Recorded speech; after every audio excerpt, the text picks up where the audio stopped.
और सीधा रुख इस वक्त की बड़ी खबर की तरफ करेंगे। यूक्रेन का रूस के नुकसान का दावा यहां पर सामने आ रहा है। आज 34वां दिन है। रूस के 12 टैंक तबाह करने का दावा यूक्रेनी सेना की तरफ से किया गया है। रूस के 10 सैन्य गाड़ियों को भी तबाह कर दिया गया है। यूक्रेन की तरफ से लगातार कई दावे इस तरह के किए जा रहे हैं जो ये बताते हैं कि किस तरह से रूस को भी भारी नुकसान यहां पर झेलना पड़ रहा है। हालांकि यूक्रेन के कई शहर इस वक्त पूरी तरह से तबाह हो चुके हैं, लेकिन किस तरह से रूसी सेना को तबाही भी झेलनी पड़ रही है उसकी तस्दीक करती हुई ये तस्वीर इस वक्त आप देखिए। जोरदार धमाका यहां पर हो रहा है और इस धमाके में रूसी सैन्य साजो सामान किस तरह से तबाह हो रहे हैं जो कि यूक्रेन को तबाह करने के लिए पहुंचे थे, लेकिन यूक्रेनी सेना ने मजबूती के चलते और मुस्तैदी के चलते निशाना साधा और उसके बाद इनके मंसूबों को पूरा होने से पहले ही तबाह कर दिया गया है। विश्व युद्ध का खतरा मंडरा रहा है। तीसरा विश्व युद्ध बार बार बताया जा रहा है। परमाणु युद्ध का खतरा सामने आ रहा है और यूक्रेनी सेना रूसी सेना इस वक्त आमने सामने। और किस तरह से इस बीच रूस की 10 सैन्य गाड़ियों को तबाह करने का दावा यूक्रेन की तरफ से किया गया है। यूक्रेन का रूस के नुकसान का यह बड़ा दावा अब तक सामने आया है।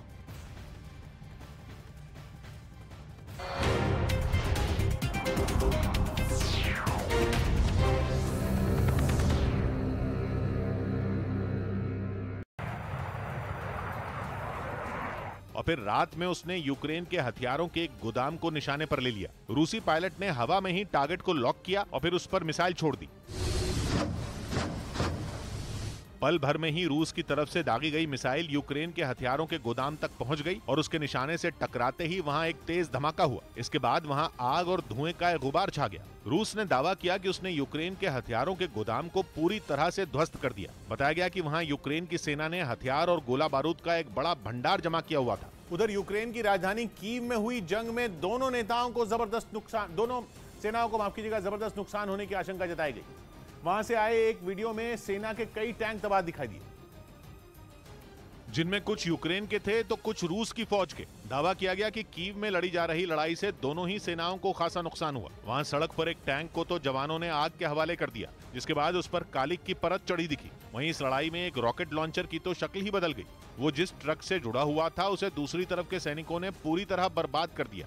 इसके अलावा वहां मौजूद कई टैंक, बख्तरबंद गाड़ियों और ट्रकों की ऐसी ही हालत दिखी। कुछ जगहों पर तो जमीन पर हथियार भी बिखरे नजर आए। वहीं शहर में लगे कुछ साइन बोर्ड का रंग फीका दिखाई दिया। बताया गया कि यूक्रेन के लोगों ने रूसी फौज को चकमा देने के लिए उनमें लिखी जानकारियां मिटा दी थी। उधर यूक्रेन ने खेरसोन के कुछ इलाकों को रूसी सेना के कब्जे से छुड़ाने का दावा किया। इस महीने की शुरुआत में रूस ने इस शहर पर अपने कब्जे का ऐलान किया था, लेकिन यूक्रेन की सेना ने वहां के कुछ इलाकों से रूस के सैनिकों को खदेड़ने का दावा किया और सबूत के तौर पर एक वीडियो भी जारी किया जिसमें खेरसोन के एक सुनसान इलाके में उसके सैनिक हथियारों के साथ आगे बढ़ते दिखाई दिए। उनके चेहरे पर एक बार फिर अपने शहर में दाखिल होने की खुशी साफ दिखाई दी। यूक्रेन की सेना ने दावा किया कि वहां कई दिन तक चले भीषण युद्ध के बाद रूसी सैनिक अपने हथियार छोड़कर भाग गए, जिसके बाद उनके सैनिकों ने वहां सर्च ऑपरेशन चलाया। वहीं यूक्रेन के डोनेस्क प्रांत में बारूदी सुरंग के ऊपर से गुजर रहे एक रूसी ट्रक के